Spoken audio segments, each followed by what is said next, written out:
In this episode, I'm going to be talking about what it really looks like for some of our members inside the Accelerator that are getting rich slowly. And I want to be clear that this is not a get rich quick thing. This is about building a real, sustainable, long-term, lasting, valuable business that you're going to be able to hold on to despite the rise in AI adoption and the mass layoffs that we're seeing all over. Let's get into it. Marketers of the world, why do we work hard to solve small problems?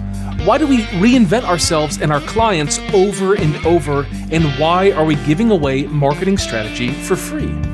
With advancements in AI, we're all seeing the marketing department shrink from the bottom up. And companies need you to serve them as their fractional chief marketing officer.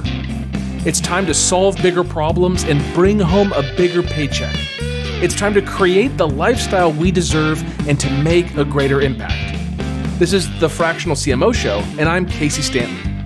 Join me as we explore this growing industry and learn to solve bigger problems as marketing leaders. The Fractional CMO Show is sponsored by CMOs, the #1 company to teach you how to attract, convert, and serve high-paying fractional CMO clients on your terms. Hey, it's Casey. Welcome back. I want to talk to you about something that I saw in the news recently. So there are 15 companies that had recent layoffs. Let me just tell you what they are. UPS, 48,000 employees. Amazon, up to 30,000. Intel, 24,000. Nestle, 16,000. Accenture, 11,000. Ford, 11,000. Novo Nordisk, 9. Microsoft, 7,000, PwC, 5,600, Salesforce, 4,000, Paramount, 2,000, Target, 1,800, Kroger, 1,000, Applied Materials, 1,400, and then finally Meta, 600. And those 600 from Meta specifically came from their AI lab, not their superintelligence lab, but their AI lab. Major layoffs happening.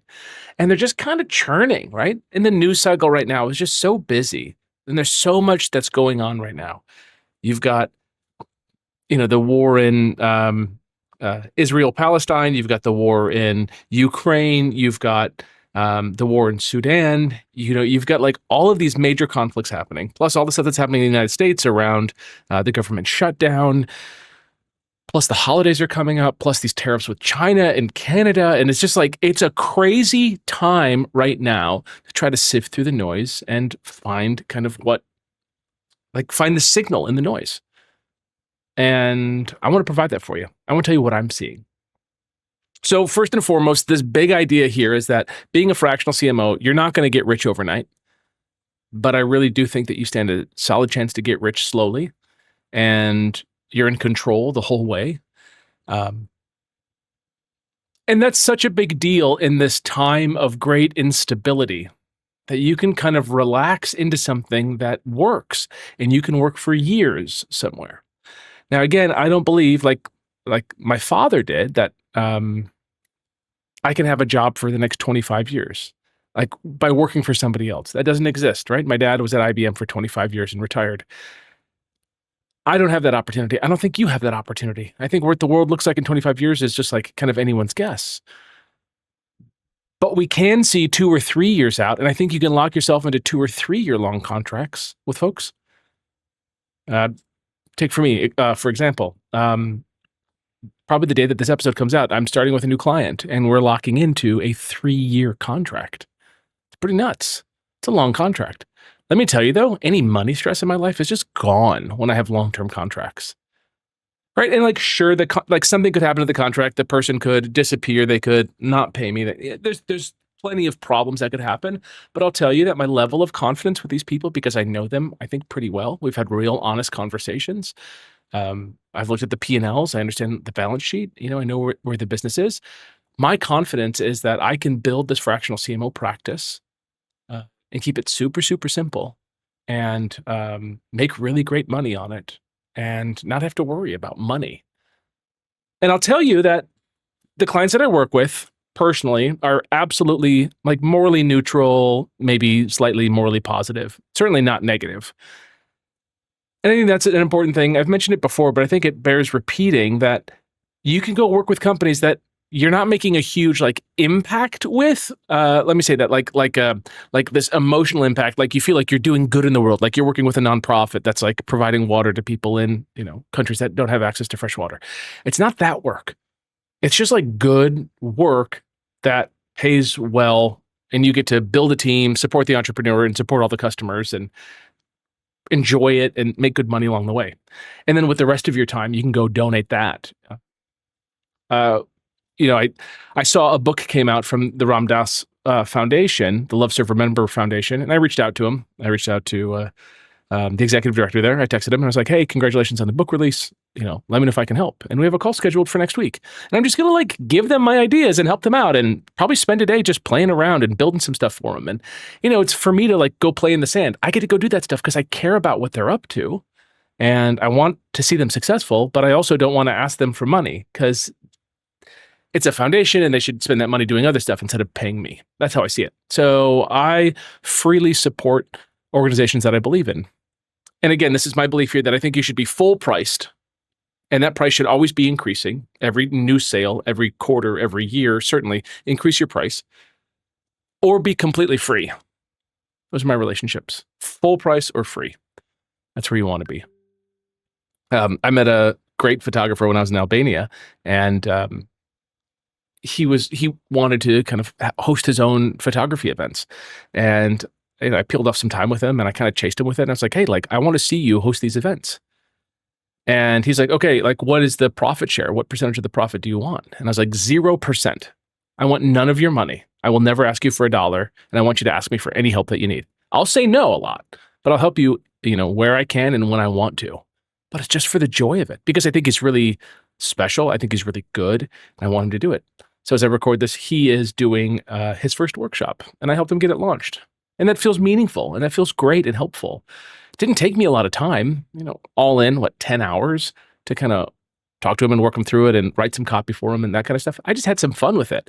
And now he's off to the races, and he launched it. And I couldn't make this one, which I'm kind of bummed about. But hopefully the next one, I'll be able to attend. So that's the kind of work that you can do as a fractional CMO. It's like you can go support the companies that you want freely for free, and then also have these morally neutral or morally positive companies that you work with that you make great money with. Certainly you're making great money with them. And like, what's morally neutral? I think plumbing is morally neutral, right? I mean, maybe you could say that it does good in the world. I guess there's a way that you could state that. That's fine. Maybe selling SaaS is morally positive, sure. But it certainly isn't negative. So I think you can work in that way and just like have a really good lifestyle. And it's get rich slowly. It's about getting a client. First one, right? We talk in CMOX about becoming sales ready, knowing what you're selling, who you're selling to, how to sell, et cetera.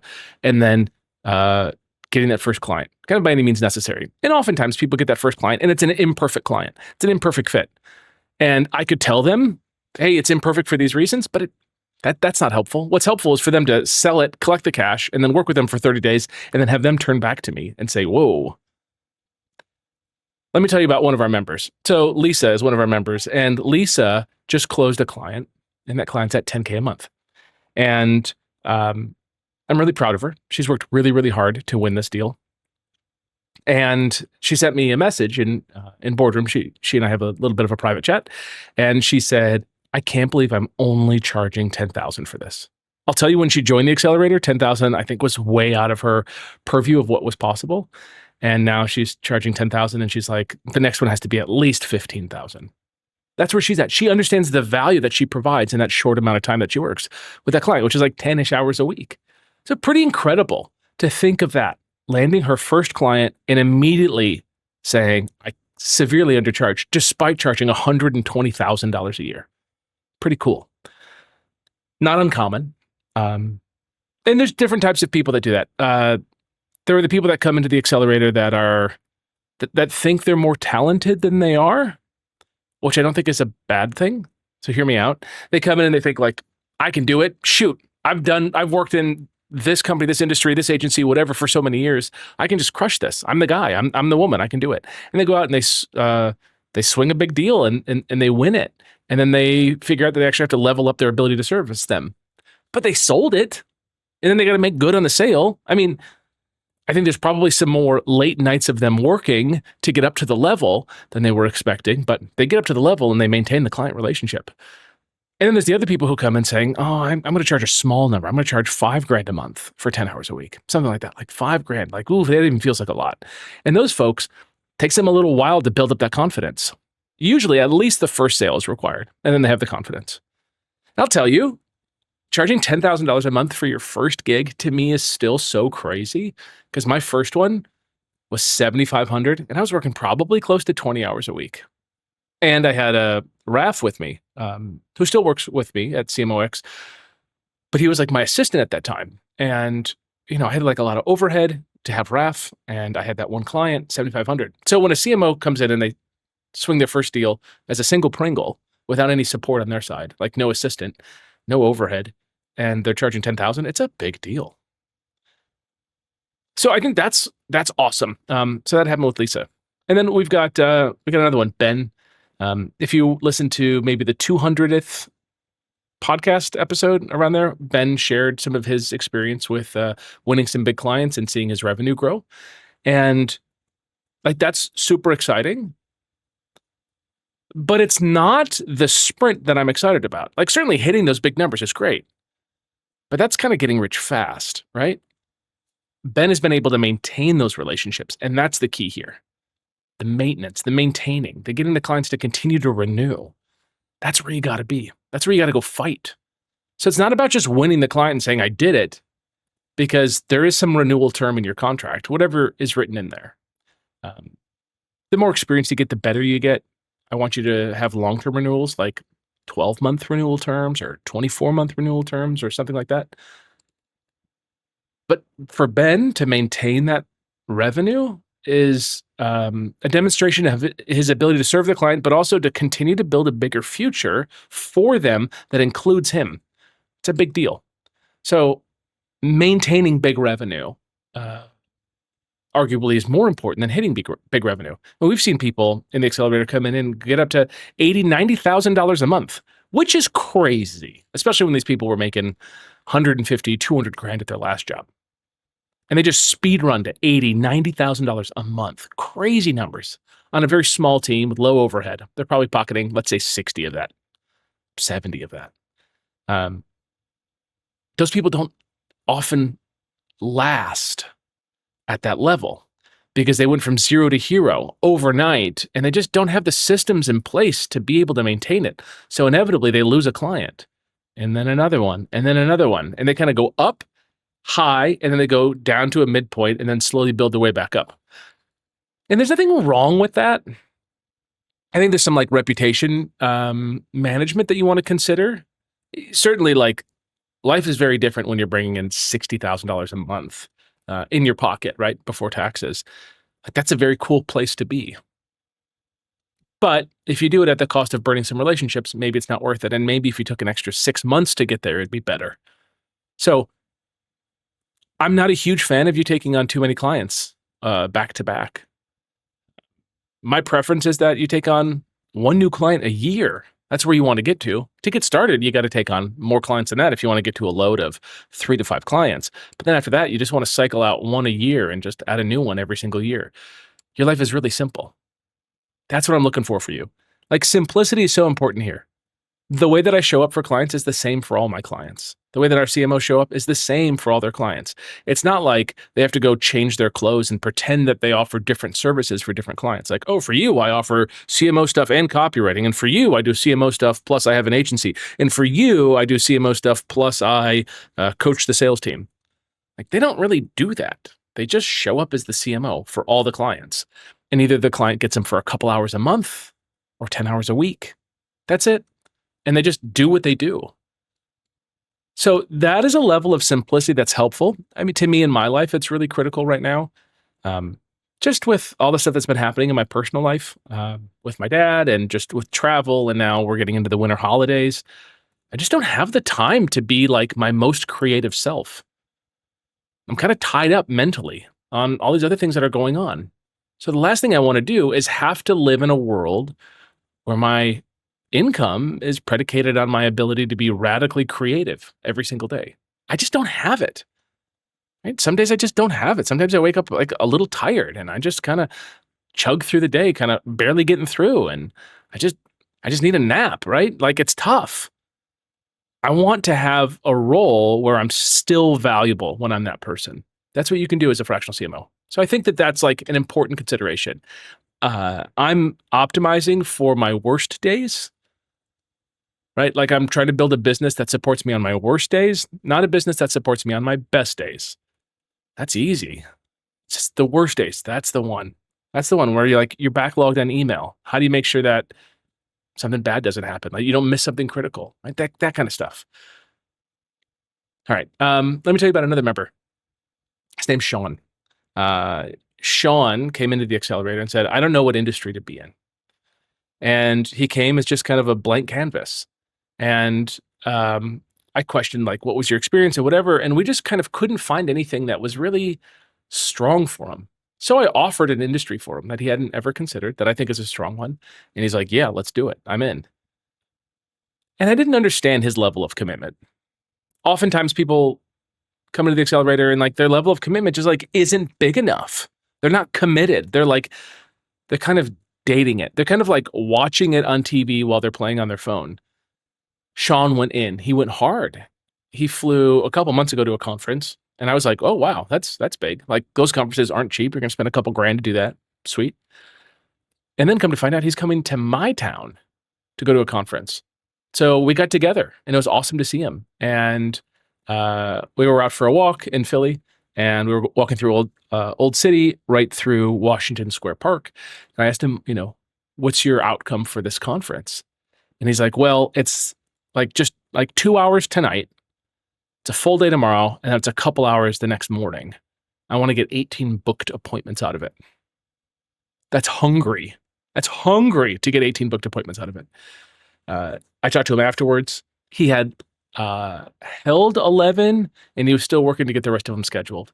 But 11's a good number on such a short day. Like really just like a full day and then just a little bit before and after. He was able to get 11. That's a level of commitment of someone who just like is showing up.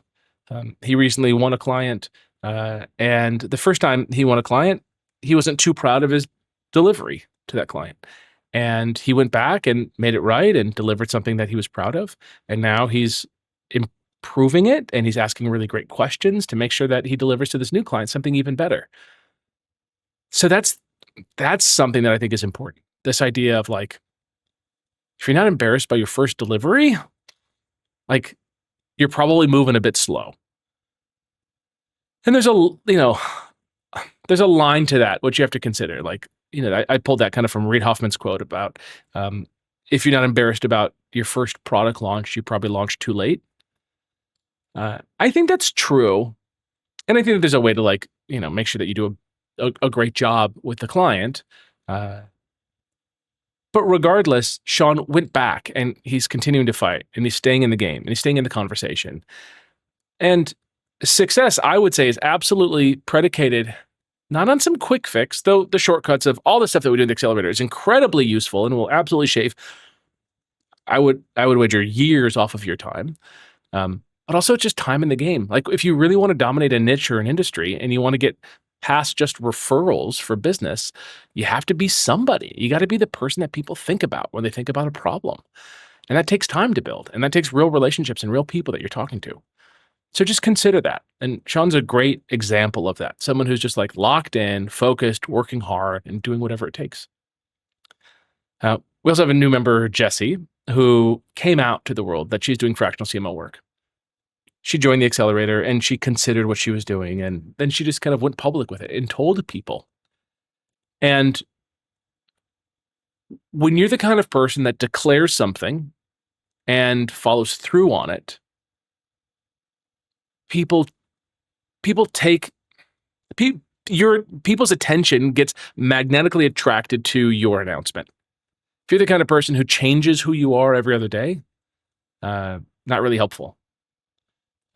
If you're selling AI implementation services and now you're selling GPTs, now you're selling ad creatives, now you're selling whatever, and like you keep reinventing what you're doing in marketing, people kind of see that almost like you're like a hobbyist instead of a professional. And Jessie came in and she's got a great business. She's doing very well before she joined the Accelerator. But she decided, you know what, this fractional CMO thing is the move. And she went public and she posted about it just on LinkedIn. And that got the attention of a qualified lead. And she got to go work that lead. She continues to work it. Maybe it moves on to a sale.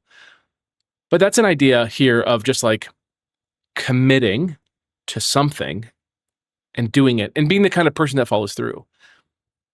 You know, I don't like to tell people what I'm about to do. I like to show them what I've done, generally speaking, right? And I think that that's a better place to be. Don't tell people what you're going to do. Show them what you're doing or what you have done instead.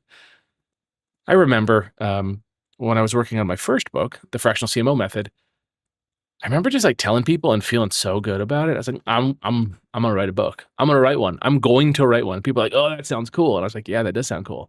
And after a while, I was like, shit, I gotta write a book. Right?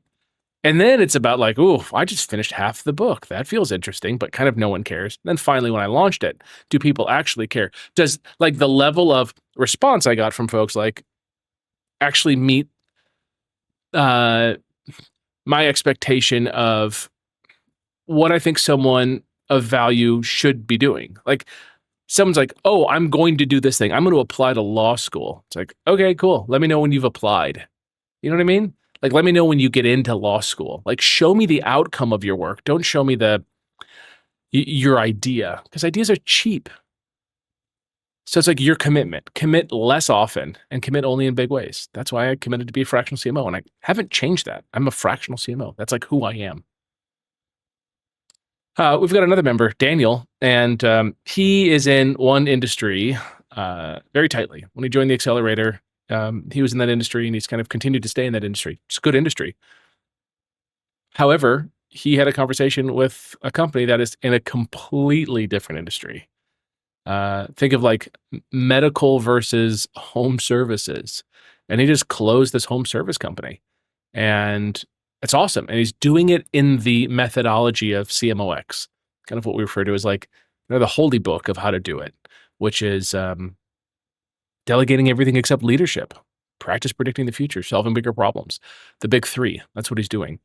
And that's allowing him to get out of the day-to-day grind of kind of it's like pseudo agency work and just be the fractional CMO.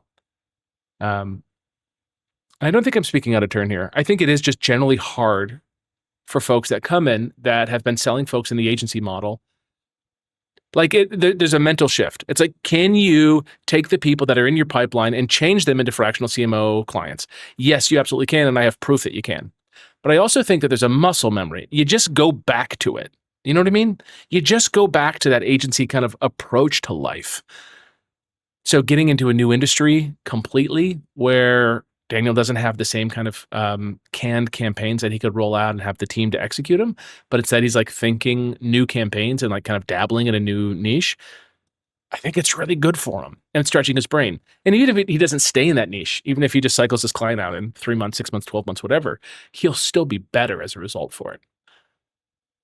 And then we've got another member, Brandy. Brandy, I was messaging her. I was like, hey, you sold that client. Like, how did you sell them? What happened?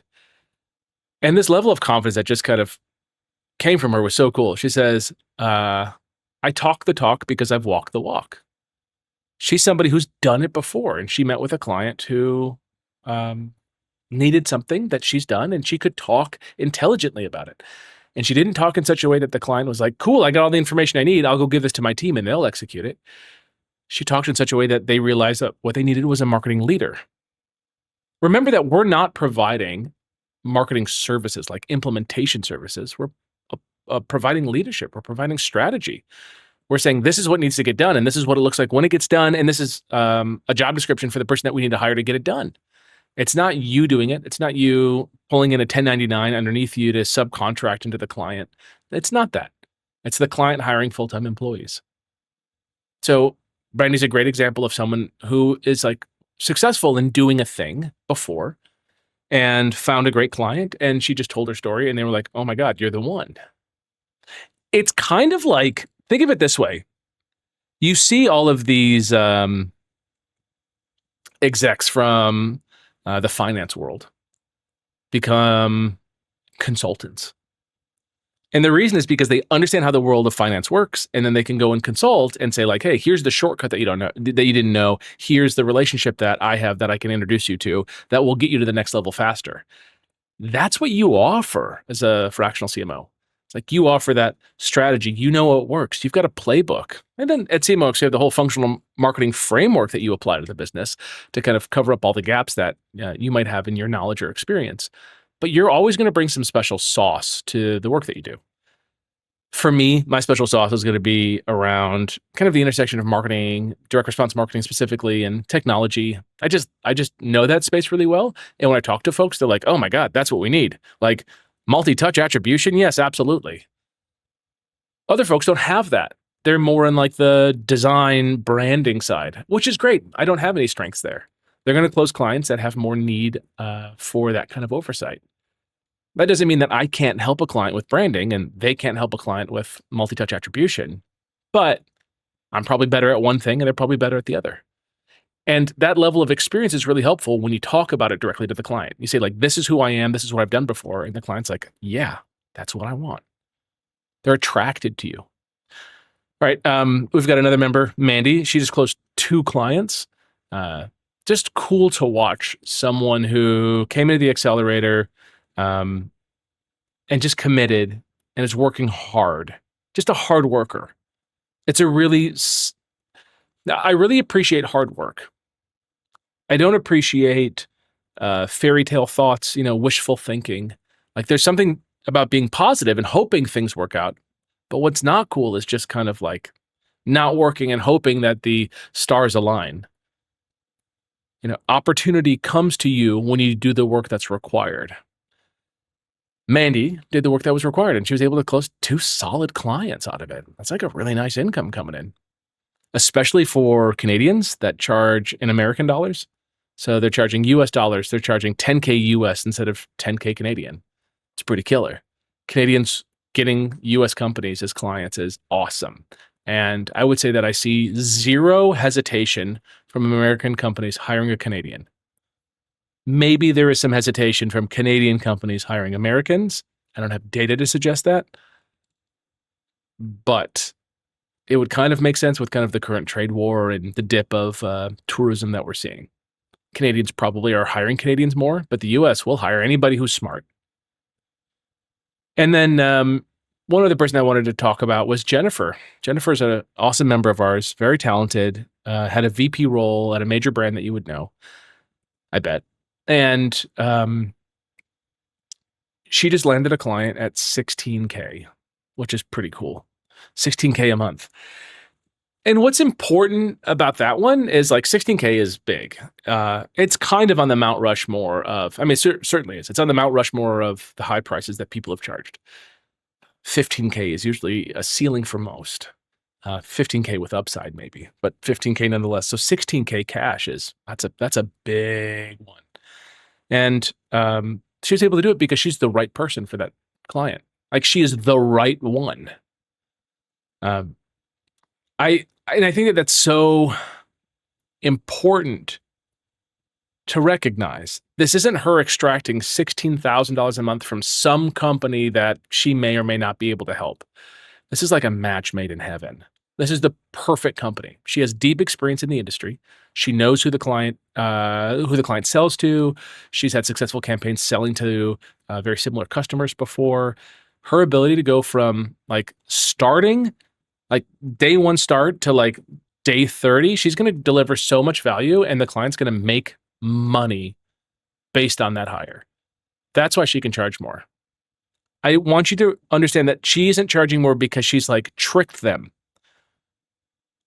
It's because she is the best at the problem that they have and they recognized it and she recognized her value and she was able to sell her services at a fee that was, like in line with that value exchange.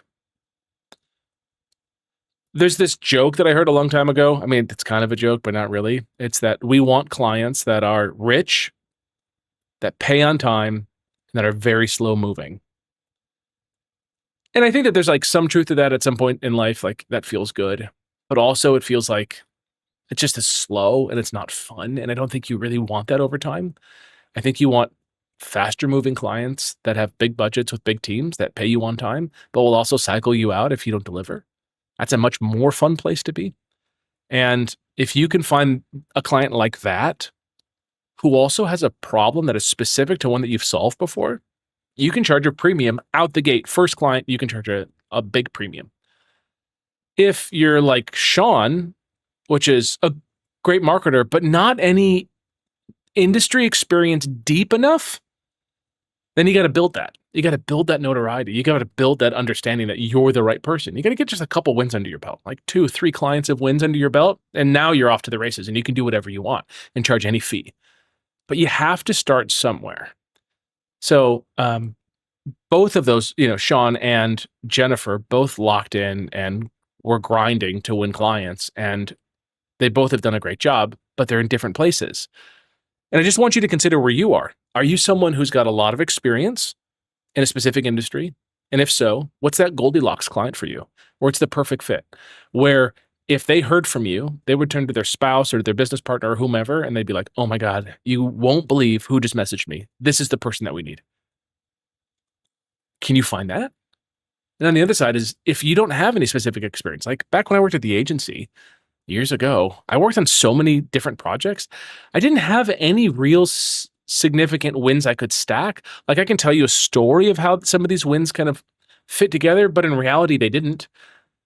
I mean, I had like coaching businesses, I had direct-to-consumer product sales, I had B2B, I had medical, I had all sorts of stuff. It was all over the place. So I never said like, I launched these 3 products. Right? I never could say that. I said, I launched this product, I launched this book, and I did this seminar. And it was wide and varied, but it wasn't an inch wide and a mile deep. So just know where you are and then just make a plan around that. If you were like, man, Jennifer closed that at $16K, that's amazing. I want to close a $16,000 a month client so I can make like $200,000 a year from one client working 10 hours a week. Yeah, awesome. I'd love for you to. Maybe you can do it with your first client. Maybe that's you. If it's not, then maybe you'll be there in a year or 2 years. But isn't that better than not doing it? Isn't that better than just like delaying and waiting and seeing what happens and seeing if like, I don't know, magic happens and you start winning clients without really trying? I don't think that's going to work. It doesn't work. I mean, I've seen it time and time again. People who don't try, like the outcomes don't really happen for them. So there's like a level of grit and effort that you need to do. And when you're in a community of people that are doing it, you can be successful faster. When you're with people that are on the cutting edge, you can be successful faster. I just had a member yesterday was like, hey, I just had a message from my client and they're considering breaking contract with me. Can we get on a call? And I hopped on a call with him right away. Like within 5 minutes, we were on a video call together chatting. I coached him through what I would do in that situation and how to like win back that client's trust. And now they're going to go do that. They're going to go work it. They're going to go do their damnedest. That's what you need. This person may have started to feel a way, like it was reflective of them and their self-worth, or maybe they're a sham or whatever. And like having other people in the community saying like, no, you're not, you're delivering good value. Look at what you've done. Look at what you said you delivered. Look what you delivered. You're on pace. The client agreed to it. They're being unreasonable. And then trying to figure out how to continue to maintain that client relationship and continue to get paid so you can keep servicing them and building that marketing department. It's a big deal. It's a big deal to have that team behind you that supports you. And Boardroom has just blossomed. Man, we're having fun in Boardroom. I mean, we're chatting all the time. I would say there's probably, I don't know, 30 texts yesterday afternoon alone, just in Boardroom. It's just fun. So if you want my help, if you want to be in a team of people that are winning clients like me, still going out, still winning, still onboarding new clients, still building really great income revenue on a simple business that you can run by yourself from your computer, from your phone mostly, book in a call with my team. Go to cmox.co/call and just book in a call. It's a 15-minute call. You'll talk to Justin on the team, and he'll ask you some questions and see if you're qualified to work with us, if you've got the experience, if you're the kind of person that we can help. And then you can meet with John or Melissa, and they'll ask you a bazillion questions, and you can ask them a bazillion questions, and they'll further see if we can actually help you. And if they If we think that we can, we'll share what that looks like. So it's super low stakes to have those calls. And the outcome is you'll know if this is the right move for you or not. We don't let everyone in. So I'd love to know if you're a good fit or not. And I'd love to see you on a call if you are a good fit. So book in a call at cmox.co/call. And I'll see you on the next episode. Bye. Thank you for sticking around for the full episode. As you know, learners are earners, but you've got to take action on what you heard today. For more information and show notes, visit fractionalcmoshow.com. If you'd like me to answer your questions on an upcoming episode, you can share your question at fractionalcmoshow.com. And last, please hit the like and subscribe button so that I know that this content is helpful to you. All right, go get them.